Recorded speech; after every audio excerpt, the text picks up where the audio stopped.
I'm not gonna lie, I kind of hate doing intros. I've been sitting here for like 10 minutes trying to record an intro. Shit's not gonna happen. So we're just gonna get into the video. Um, Today I'm talking about the books that I read this summer. I only read six. Normally I read more than that, but I've been busy, bro. I got shit going on. I just graduated college, and I'm trying to figure out what to do with my life. And I've also been traveling a lot this summer. I went to New York. I went to Seattle, and I'm supposed to go to Florida sometime soon, but I don't know when that's gonna happen. Hopefully before October. Hope we'll see. Anyway, um, the books I read this summer. Let's talk about that. So I'm gonna try to keep this video short. I don't really like long book talk videos or booktube videos because like ain't nobody trying to hear you yap for 30 minutes, dog. Get this shit over with. Let's go. So I'm gonna talk about the books I read, and then I'm also gonna briefly talk about some of the books that I'm reading right now because I do. There's one specifically that I want to talk about, and then we'll end the video. So anyway, let's get into it. The first book I read this summer, The Sun Also Rises by Ernest Hemingway. Ernest Hemingway is my favorite author of all time. I think he is brilliant. To me, he is the greatest American author, period. I think his style, his writing style, is so apparent and like visible in the way other American authors write. I think you look at a book like you look at a book like The Song of Achilles, right? A random ass book that I just pulled off the top of my head. The Song of Achilles. You can see Hemingway's style in The Song of Achilles, which is fucking insane. Like I read this book, when I first read this book, I read The Song of Achilles afterwards. And then I also read that book alongside Men Without Women, which is a short story collection by Ernest Hemingway. And it's so clear that like so many American authors pull from Hemingway. I mean, you look at somebody like Joan Didion, who is also another great American author. She taught herself how to write by copying Hemingway sentences. Like literally that's what she did. And I think that's so interesting when you go back and look at Hemingway. He's such a he could be a difficult author to read because of how his writing style is as like blocky and brutalistic as it is. It's still brilliant in my opinion. I think a lot of people write off his books as being quite boring. Um, I don't feel that way. I think they actually hold a lot of really deep truths about human life, specifically this book, which I'll begin talking about. So, this book is about a group of friends who are traveling to Spain on holiday, and they're going to see the running of the bulls, and I think Pamplona. I think I'm pronouncing that right. I'm sorry if I'm not. Um, and as they're there, they're just experiencing it, and it pretty much just documenting their vacation trip through the eyes of Jake Barnes, the main character, and also his relationship and the relationship that all of the men in this book have with Lady Brett Ashley, the love interest of the book. There is such a deep, like, well of like just stuff to talk about when we're talking about this book. I think I want to make a video just exclusively on The Sun Also Rises. I also think that for my grad school application, I'm gonna write like my essay. I have to write like a 10 to 15 page essay. I think I'm gonna write it on The Sun Also Rises because I genuinely just like there's too much to talk about. There is such a deep sadness inside of this book that you don't really see until you reread it a couple times. Like there's so many times in this book where the characters will bring up something. They will like touch on something very short and very small and be like, "Oh, you know what happened to this person from back in the day?" And then they'll be like, "Actually, let's not even talk about that. Like, I don't even want to. We're not even gonna go back down that hole. Actually, let's go get a drink." And then they're just drinking and flirting and dancing and partying and doing all this stuff throughout this vacation, and it's so clear that they're doing it to hide from or to cope with this insanely traumatic event that happened to them in World War One. I think it's a very, insightful text on apathy, and I think it's very relevant to the time that we live in right now. I think a lot of people nowadays are seeking for ways to cope. I mean, you have Gen Z being called the generation of addiction, and it's like I can't say that that's wrong, like in the world that we live in right now, it's just so overstimulating and there's so much trauma and there's so many things that it's like give me a good time. I just want to be turned up, bro. I just want to have a good time. I want to have fun. I don't want to think about the traumatic stuff that happened in my past. And I think that's why this book is so relevant and why I love it so much is because I feel like I can see myself in the characters, right? Like I won't speak for anyone else, but for me personally, When I think of like quarantine and lockdown and like the end of high school and all these different things, and how like not even just that, but just like other personal things that happened in my life, it's like there's so many ways that each and everyone, like everybody, copes differently. And I think this book is very like focused on exploring the ways that addiction and coping is used in how we interact with one another, and how that also, affects the type of relationships you can have, right? I think it's, I don't know. I could talk about this book for hours. I'll write an essay on it. I think I'm going to write an essay on it. I think talking about it right now has convinced me to write an essay on it because it's fucking brilliant. And if you haven't read it, please go read it. Don't like I don't know. Just don't go in with any expectations or anything. Just go in, read it, and that's all I got to say about that. We will move on before I spend the whole video talking about The Sun Also Rises. The next book I read, so The Sun Also Rises, I read that book on the way to Seattle. I took a trip to Seattle earlier in the summer, around like June, and when I was there, I read a couple books there, but I also read Conversations with Friends by Sally Rooney. So when I went to Seattle the first time, I've been to Seattle twice, and the first time I went, I read Normal People on the flight back from Seattle. I read the whole thing on the flight back from Seattle. And it was the first Sally Rooney book I'd read, and I fell in love with Sally Rooney afterwards. I was like, oh my God, I watched all her interviews, I read the rest of her books. I never read Conversations with Friends though, because I was like, the next time I go back to Seattle, I'm going to read Conversations with Friends on the flight to Seattle. The whole thing. I'm going to read the whole thing on the flight to Seattle like I did Normal People. I did not do that because it was a late night flight, and then the flight I took back from Seattle was a red eye, so there was just no reading getting done. I just put my headphones on and went to sleep. So when I was in Seattle, though, I cracked open Conversations with Friends, read the whole thing in about a week. This book is solid. It's not my favorite Sally Rooney book. In ways, it is. It's I think my favorite Sally Rooney book is still Intermezzo, just because I connect to that story a lot more than I do this one. I think this and Intermezzo share a lot of the same DNA. Um, their stories are quite similar. But basically, if you haven't read Conversations with Friends, this book is about Frances, a young college girl, and her friend Bobby, who start this, I guess, friendship with this older couple. I believe the wife's name is Mary, either Mary or Margaret, something like that. It starts with an M. I don't remember what her name is. What Melissa. There we go. Not Mary or Margaret. Margaret is from Intermezzo. Melissa and Nick and Francis start this sort of affair relationship thing, and Bobby and Melissa start this. Well, I'm not quite sure what happens between Bobby and Melissa. Regardless, Nick and Francis start this relationship, and the book is basically documenting the relationship that Francis has with Bobby, with Melissa, with her family, with Nick, and with all these other different people in her life. And I think it does it in a very unique way. I quite like this book, even though I don't love it. I do really, really like aspects of it. It took me a while to get into it. When I first started reading it, I couldn't get over the age gap. Like Sally Rooney writes age gaps more than like damn near as close as like Haruki Murakami, bro. Like it's insane. Like we really need to have a conversation about Sally Rooney because what's going on there? Like what's going on? We have to start a dialogue, bro, because she seems to be obsessed with writing these age gap relationships. I think it's kind of uncomfortable. Like if you're not, I don't even want to say if you're not used to it, because like what does that mean? But it's just uncomfortable. Like it's like at the beginning of the book, to me, when Nick and Francis start meeting and like start interacting and I guess dating and start their like affair or whatever, I just couldn't get over the age gap. It was so odd. And I wouldn't normally care that much if I hadn't read Beautiful World, Where Are You? And the age gap in that relationship is insane. Like not even just the age gap in that relationship.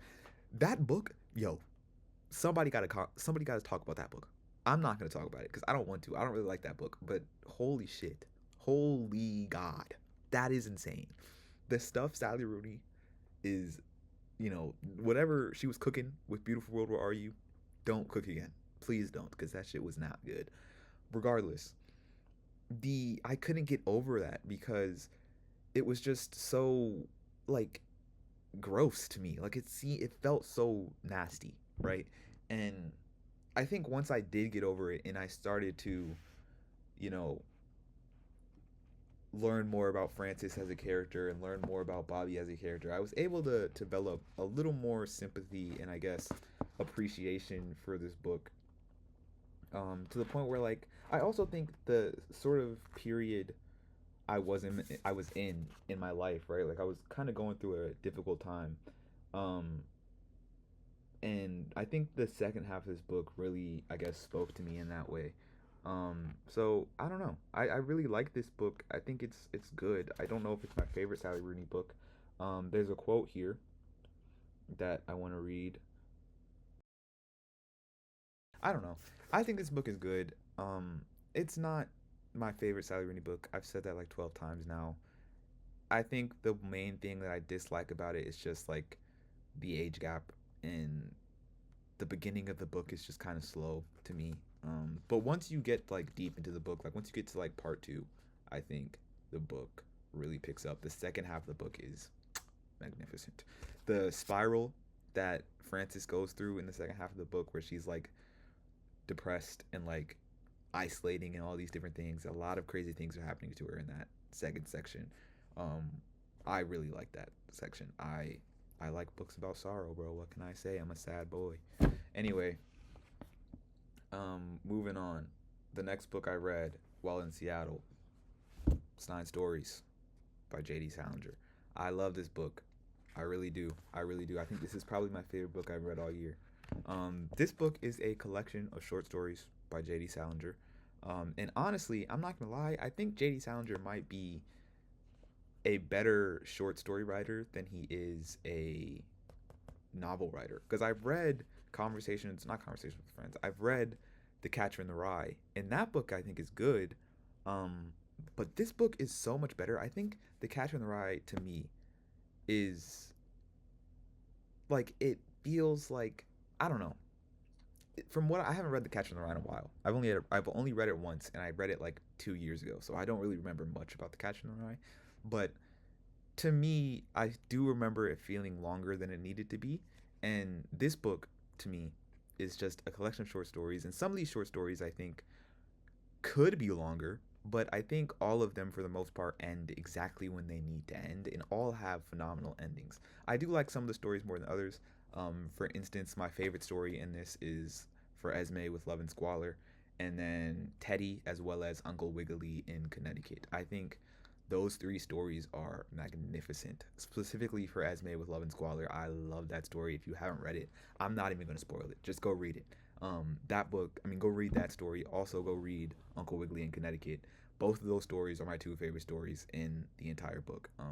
I love them. I'm not even going to talk about them. Just go read them. Um, but yeah, I really do like this book. I think it's a lot of the stories are quite sad and depressing when you really think about them, but there's this like sense of, I guess, there's this like cartoon like nature to Salinger's writing style, to where it's like it's almost bittersweet. Like a lot of the stories feel very bittersweet, where it's like even though most of them end fairly sadly, right? Like the first story, A Perfect Day for a Banana Fish, is fucking insane. Like the ending of that story is like it definitely sets the tone. If you've read the story, it sets the tone for the rest of the book and like the rest of the stories in it. But it starts off so like cartoonish and like so funny, and then it ends in just like the most traumatic way you could imagine a story to end. And I think a lot of the stories feel like that, where they feel very fun and like, I guess, energetic, and then within them, like laced within them, is this deep sadness of like, again, similar to The Sun Also Rises, this like feeling of like something that's not being addressed, like this trauma that's not being addressed. And I think, I don't know, like now that I'm thinking about it, I feel like I really like stories like that. Like a lot of the books that I read tend to be about people ignoring their trauma, which, hey bro, I'll outsource that to my therapist. I'm not focused on that shit right now. um anyway, 9 stories by J.D. Salinger. I have pretty much nothing negative to say. Some of the stories are quite forgettable. Just Before the War with the Eskimos, The Laughing Man. I don't really have anything to say about those. Some of the other ones, but the ones that stand out are magnificent. I also think this book reminds me a lot of um, Wes Anderson. I think if you know anything about Wes Anderson, then you know he takes a lot of his writing style from Salinger, and he is a big fan of Salinger. That's one of his biggest inspirations, and I think you can see that very clearly in this book. I think the Royal Tenenbaums actually are based off of characters that appear in this book. Like they're inspired by characters that Salinger wrote, which is pretty cool, pretty neat bit of trivia if you like Wes Anderson. The next book I read was Hotel du Lac by Anita Brookner. I'm not gonna lie, I don't really remember this book. So I mean, I read it in like it took me like 2 weeks to finish this book, and it's not even that long. I don't know. I don't really remember it. I would say something about it and like how I like it or if I didn't like it, but I think the fact that I don't remember much about it sort of points to my feeling about it. It's fine. It's quite forgettable though. I don't really have anything to say about it, to be honest with you. Um, it's short. You might like it more than me if you can find it. Sure, if you can find it for cheap, go crazy. Um, the next book that I read was Stoner by John Williams. Um, this book is I don't know. Let's talk about Stoner by John Williams. Okay, let's have a discussion. This book is very hyped. A lot of people really, really, really love Stoner by John Williams. A lot of people will die by this book. It's a lot of people's favorite book. Some of the people that I know, a lot of my friends love this book. Like, genuinely, a lot of the classes I've been in as an English major, you kind of can't really escape people bringing up Stoner. And then obviously you go on like Book Talk, BookTube. If anyone's talking about classics, Stoner is coming up in some point of that conversation. And I'm not gonna lie, I like it. I don't love it. It's not bad per se. It's not bad at all. To say Stoner is bad, I feel like is kind of objectively false. It's just not a bad book. Like it's a phenomenal book, and I understand why people love it so much, but I just don't think I got anything out of it. Like I finished it and I was like, yeah, no, this is good. And then I was just kind of like, okay, what? I'm gonna go read another book now, and that's kind of how I felt. And I don't know, like it left me feeling kind of empty, and not in the way that The Sun Also Rises feels kind of empty, right? Like The Sun Also Rises is very much a book about apathy, and I think this book doesn't really tackle apathy in the same way that The Sun Also Rises does. But there are apathetic, themes I think in this book. Maybe not. I don't know. I don't know. It's difficult to talk about. It's difficult to talk about because I feel like I don't really have a concrete opinion on Stoner. It's very just I don't know. It's a strange book because if you don't know what it's about this English professor at the University, I think, of Michigan, and it's basically just documenting his life. He like grows up on a farm, and then he goes to college, and while he's in college he falls in love with English, and then he decides to teach English, and it's just following his life as he, from college to death. It's very much like, I don't know if anyone's read this, but The Girl Who Never Read Noam Chomsky by Janet Cassell. If you've ever read that book, it's a phenomenal book. If you ever read that, it's very similar to that in the fact that it follows somebody from college to death. And I don't know, I think there are definitely things about this book that warrant the hype that it gets. It's a phenomenal book. But to me personally, I think there's books that speak about the themes and like the things that this book talks about, and I guess just like the feeling that this book gives. There's other books that I would go to before I go back to this one. It's not that I don't love it, it's just that I don't feel strongly about it. I understand why people do, but it's not a book I die by, personally. That's just me personally. The last book I read this summer was The Razor's Edge by W. Somerset Maugham. This book is quite complicated to talk about. like all the books that I've read this summer, I feel like I have mixed opinions on it. Um, in some aspects, I think it's brilliant. I really like Somerset Maugham's writing style. I do. I really like it. I think it's very Fitzgerald in its like, I guess, description, and in its like, I guess, descriptions of like abundance and riches and like, wealth. It's very like Great Gatsby esque in that way. And I think I really like that, right? Like I really enjoy modernist writers, and I think I'm pretty sure Mom was a modernist writer. He wrote, and I think this book came out in either the 30s or the 20s, which would make him a modernist. Um, so I don't know if he was like familiar. I'm sure he was familiar with like Hemingway and Fitzgerald and stuff like that, but I don't know if he was like actively like participating in the stuff that they were participating in. Um, Either way, I think this book is solid. I think it's very unnecessarily long. Like the book is very unfocused in my opinion. It's described as being about this character named Larry who has come back from World War One, and he's sort of, I guess, searching for meaning in the aftermath of the trauma of World War One, right? Similar to the characters in The Sun Also Rises, similar to Stoner, similar to a lot of the characters in the stories from J.D. Salinger. Like he's searching for meaning in a way to move past this intense trauma that happened to him while he was at war. And as much as I want to say that's what the book is about, it's really not. Like the book is about so much more than that, and like there's like Larry is almost such a small portion of the book. Like he's definitely a central figure in the book, but he's not the main. Like I wouldn't say he's the main character. I don't think Somerset Maugham is the main character either. To me, I feel like the main character is like Elliot. Like if you have read this book, then like I don't know, I guess I'm talking about it. I'm assuming that people have read this book. um I don't know, to me it's just the stuff that talks about Larry, right? When you're listening to Larry and his search for fulfillment, and you're listening to him talk about the findings that he's had while he's been traveling the world and all these different things, um, it's very inspiring, right? Like if you are someone in a transitional period in your life, I think this book is very useful because, or maybe not useful, but it's very like good to read. Like I picked it up at a time in my life now where like I've just graduated. I'm trying to figure out what I'm going to do with my life. I'm trying to like sort of kill time until I go to grad school. So I'm like, I don't really know what's going on, but I'm trying to figure out myself in this like pretty chaotic landscape that we're living in right now. And I think this book really does a good job of like speaking to that. Like Larry is a very interesting character to me because of that.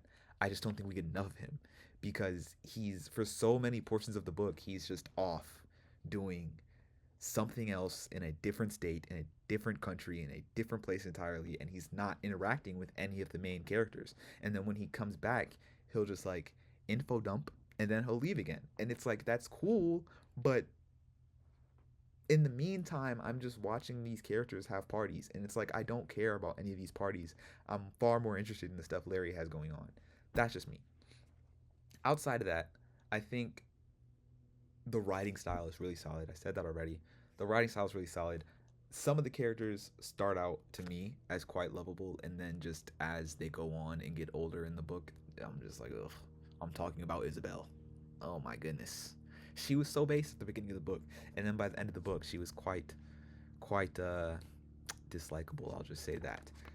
Anyway, yeah. I mean, I don't know. I think this book is solid. I do feel like I need to touch on Somerset Maugham's like rampant misogyny. Like what? Like I don't know. It's so odd. Like it's not. It's not even that it's like. I don't want to say it's not problematic because like obviously misogyny is problematic, right? But it's so strange because it just comes out of nowhere. Bro will just randomly drop the most misogynist thing you ever heard, and it's just like, dude, you don't need to do that. Like we don't need to have this. Why are we talking like this, bro? And there's a point in this book where like, or like a specific example I guess I could point to. I don't know the exact page number, but there's a point where he's like having drinks with one of the characters, and they call in a servant to bring them drinks, and the servant gives him the like stuff to make the drink, and as they're like handing it to the person mom is with, the person mom is with hands it to mom, and then mom is like, yeah, she just knew that like men feel like they can make drinks better than women, which they can. And it's like, dog, why? You that was like, what was the point of that? What was the point of that? So I don't know. It starts off kind of funny, and then it just happens so often that it's like, all right, this guy is just clearly this guy dislikes women, bro. Like, holy shit. Not even trying to be performative. It's genuinely just like, holy fuck. Like, it's like genuinely, it's just like, wow, wow. But overall, the Razor's Edge, I think it's solid. I think my biggest frustration is that we just don't get enough of Larry, in my opinion. Um, all right, so I'm gonna quickly go through the books that I'm reading now. Yo, this video is almost 30 minutes. Chat, am I a hypocrite? I don't know, probably. Anyway, books that I'm reading now. I gotta hurry this up because my voice is going away and I'm tired now. Anna Karenina. It's not War and Peace. I'll say that and we'll move on. Memoirs of a Beatnik. This book is very strange. Once I finish it, I think I'm gonna make a video on it because I have a lot to say about it, like a whole lot to say about it, and it's very odd. So I'm gonna put that to the side, and when I make my video on it, I'll describe my opinions. And then lastly, Marcus Aurelius's Meditations. This book is ass. We're moving on. So yeah, thanks for watching. These are the books that I read in the summer. The last 3 books were the books that I'm currently reading, and once I finish those books, I will tell you about them. And then I have some other books that I want to show off, but that's a video for a later date. I don't want this video to hit 30 minutes. It's already too close to 30 minutes. So, yeah, thanks for watching. I'll maybe see you in the next video. Who knows?